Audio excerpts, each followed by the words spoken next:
वृषभ राशि।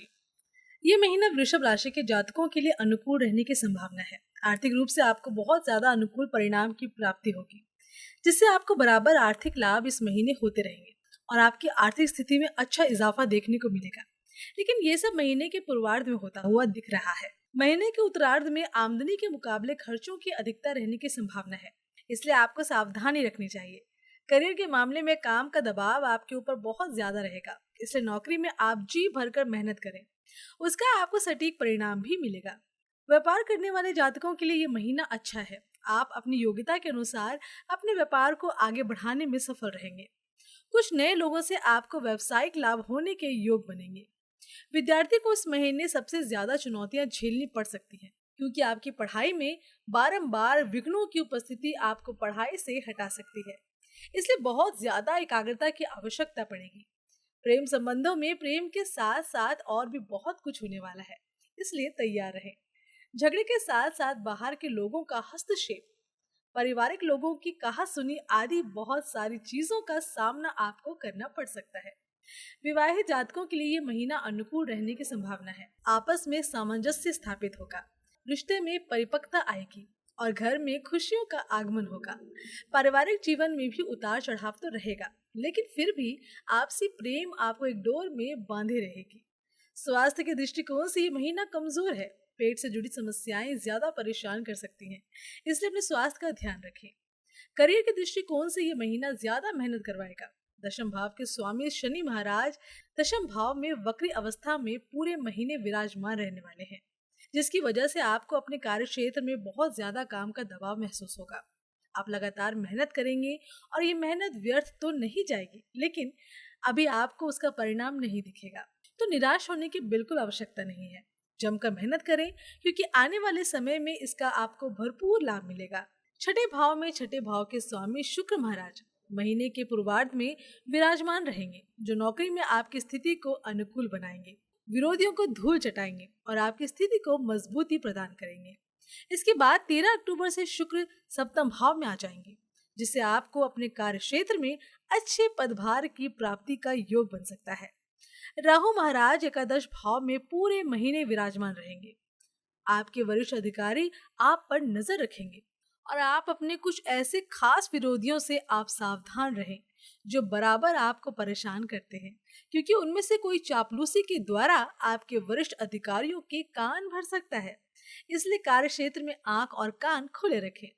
महीने के पूर्वार्ध में नौकरी में बदलाव की स्थिति भी बन रही है। यदि आपने किसी अन्य नौकरी के लिए आवेदन किया है, तो वो आपको मिल सकती है। व्यापार करने वाले जातकों की बात करें तो ये महीना आपको लाभ देगा। सप्तम भाव के स्वामी मंगल महाराज महीने के पूर्वार्ध में दूसरे भाव में रहकर व्यापार से अच्छा धन लाभ प्रदान करेंगे। एकादश भाव के राहु और प्रथम भाव में बैठे बृहस्पति की दृष्टि आपके सप्तम भाव पर रहेगी, जिससे आर्थिक चुनौतियां कम होंगी। व्यापार को अच्छा रास्ता दिखेगा। आपके संपर्क गणमान्य लोगों से जुड़ेंगे और व्यापार में उन्नति के द्वार खुलेंगे। मंगल 20 अक्टूबर से कर्क राशि में आपके तीसरे भाव में जाएंगे, जो व्यापार में नए रास्तों को खोलने का काम करेंगे। आप जोखिम उठाने की कोशिश करेंगे, लेकिन दुस्साहस दिखाकर जोखिम उठाना आपके लिए नुकसानदायक साबित हो सकता है। वक्र शनि महाराज और बृहस्पति महाराज की दृष्टि पूरे महीने आपके सप्तम भाव पर रहेगी, जिससे व्यावसायिक साझेदार से सामंजस्य स्थापित करके व्यापार में उन्नति के मार्ग प्रशस्त होंगे। उनकी चुनौतियों के बावजूद व्यापार सहित दिशा में उन्नति करेगा। यदि आपकी आर्थिक स्थिति को देखा जाए तो महीने के पूर्वार्ध जबरदस्त आर्थिक उन्नति दिख रही है। सूर्य बुध केतु महीने की शुरुआत में आपके पंचम भाव में बैठकर एकादश भाव को देखेंगे और एकादश भाव में पूरे महीने राहु महाराज उपस्थित रहेंगे, जिससे आपकी आमदनी में दिन प्रतिदिन बढ़ोतरी होती जाएगी। आर्थिक संपन्नता की स्थिति रहेगी। दूसरे भाव में द्वादश भाव के स्वामी और सप्तम भाव के स्वामी मंगल विराजमान रहकर व्यापार और बाहरी माध्यमों से धन की प्राप्ति करेंगे, जिससे आपका बैंक बैलेंस भी बढ़ेगा। देव गुरु बृहस्पति प्रथम भाव में बैठकर आपको सही निर्णय लेने की क्षमता प्रदान करेंगे, जिससे आपको सब मार्ग से धन प्राप्ति के योग बनेंगे। वक्र शनि महाराज पूरे महीने दशम भाव में बैठकर आपके द्वादश भाव को देखकर खर्चों में कटौती करने में मदद करेंगे, जिससे महीने का पूर्वार्ध बहुत ही बढ़िया रहेगा और आप हर तरीके से आर्थिक संपन्नता प्राप्त करेंगे। इस दौरान आप शेयर बाजार में निवेश करके भी धन अर्जित कर सकते हैं। 10 अक्टूबर से बुध आपके छठे भाव में चले जाएंगे और सूर्य भी 17 अक्टूबर से छठे भाव में चले जाएंगे और वहां से वो आपके द्वादश भाव को देखेंगे तथा मंगल भी 20 अक्टूबर को आपके दूसरे भाव से निकलकर तीसरे भाव में आ जाएंगे। इस कारण इस महीने के उत्तरार्ध में आपके खर्चों में बढ़ोतरी होनी शुरू होगी और आमदनी में हल्की कमी महसूस होने लगेगी। इसलिए आपको चाहिए कि महीने की शुरुआत से ही अपने धन का सही से प्रबंधन करें ताकि पूरा महीना अच्छे से व्यतीत हो। वैसे आपकी आर्थिक स्थिति अच्छी रहने वाली है, बस धन का सही तरीके से सदुपयोग करें तो आर्थिक रूप से अच्छा जीवन व्यतीत कर पाएंगे। ये महीना स्वास्थ्य के दृष्टिकोण से कुछ कमजोर दिखाई दे रहा है। बहुत सारे ग्रहों का जमावड़ा आपके पंचम भाव एकादश भाव को प्रभावित कर रहा है, जिससे आपको पेट से जुड़ी समस्याएं परेशान कर सकती हैं। आपको एसिडिटी, पेट में दर्द, ऐंठन, जलन या लीवर में सूजन जैसी समस्या का सामना करना पड़ सकता है। इसलिए हल्का और सुपाच्य भोजन करना आपके लिए बेहद आवश्यक होगा। ऐसे में आप स्वच्छ जल पिएं और अपने शरीर का पूरा ध्यान रखें। किसी तरह का संक्रमण भी आपको परेशान कर सकता है, इसलिए इस महीने स्वास्थ्य को लेकर बहुत ज्यादा सावधानी बरतें। 10 अक्टूबर से बुध तुला राशि में आपके छठे भाव में जाएंगे और सूर्य भी 17 अक्टूबर से आपके छठे भाव में पहुंच जाएंगे तथा 9 अक्टूबर से बृहस्पति आपकी राशि में वक्री अवस्था में आ जाएंगे। ये स्थितियां भी अधिक अनुकूल नहीं है, लेकिन स्वास्थ्य पर पूरे महीने ध्यान देने की आवश्यकता पड़ेगी। यदि प्रेम संबंधों की बात करें तो धूप छांव की स्थिति रहने वाली है। पंचम भाव में महीने की शुरुआत में सूर्य, बुध और केतु उपस्थित रहेंगे। उस पर मंगल की दृष्टि भी होगी और देवगुरु बृहस्पति भी उस पर अपनी दृष्टि रखेंगे, जिससे प्रेम संबंधों में प्रेम का भाव तो रहेगा, लेकिन बहुत सारे ड्रामे जैसी स्थिति बन सकती है। कभी आपके प्रियतम आपको परेशान करेंगे और कभी आप मानसिक रूप से परेशानी महसूस करेंगे। कभी आपको लगेगा कि आपके रिश्ते में कोई बाहर का व्यक्ति परेशानियां खड़ी करने की कोशिश कर रहा है और कभी आपके खुद अपने ही आपके रिश्ते को लेकर आपसे 100 प्रश्न पूछ सकते हैं।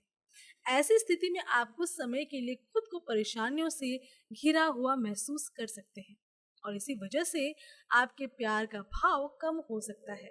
लेकिन आपको बिल्कुल भी घबराने की आवश्यकता नहीं है, थोड़ा धैर्य रखने की आवश्यकता है।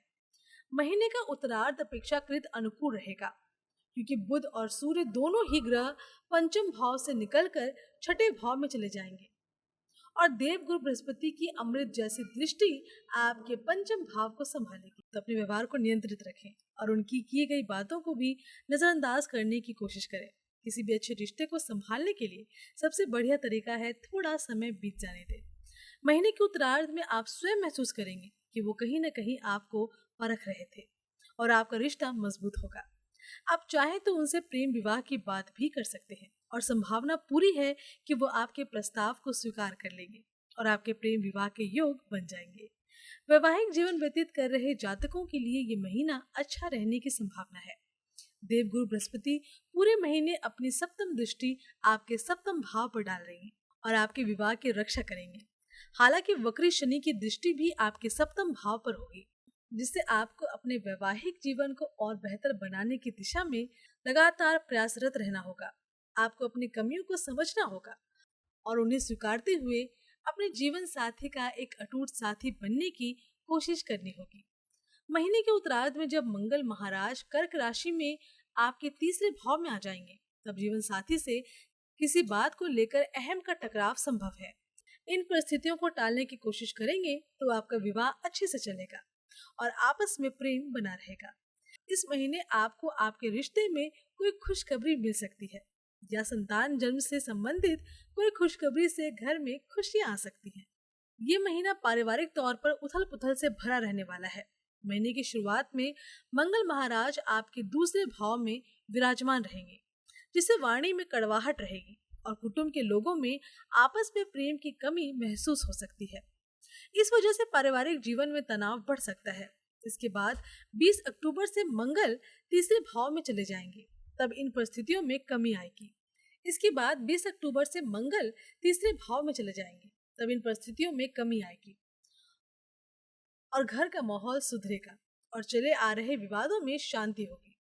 चौथे भाव के स्वामी सूर्य महाराज महीने की पूर्वार्ध में पंचम भाव में बुध और केतु के साथ विराजमान रहेंगे और उन पर देवगुरु बृहस्पति की दृष्टि रहेगी तथा 17 अक्टूबर से वो आपके छठे भाव में चले जाएंगे तथा वक्री शनि की दृष्टि पूरे महीने आपके चौथे भाव पर बनी रहने वाली है।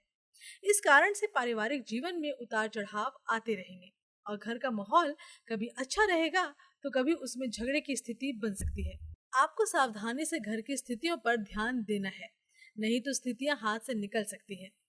महीने का पूर्वार्ध भाई बहनों से प्रेम दर्शा रहा है, लेकिन उत्तरार्ध में उन्हें चुनौतियों का सामना करना पड़ सकता है। ऐसी स्थिति में आपको उनके साथ खड़े रहकर उनकी मदद करनी चाहिए। अब चलिए जान लेते हैं कि पूरे महीने आपको क्या उपाय करने चाहिए। उपाय के तौर पर आपको महीने के पूर्वार्ध में उत्तम गुणवत्ता का ओपर रत्न चांदी की मुद्रिका में जड़वाकर अपनी अनामिका उंगली में शुक्ल पक्ष के शुक्रवार को धारण करें। आपको प्रतिदिन एक निश्चित संख्या में श्री महालक्ष्मी मंत्र का जाप करना चाहिए। बुधवार के दिन गौमाता को अपने दोनों हाथों से साबुत मूंग खिलाना उत्तम रहेगा। गुरुवार के दिन गाय को चने की दाल खिलाएं।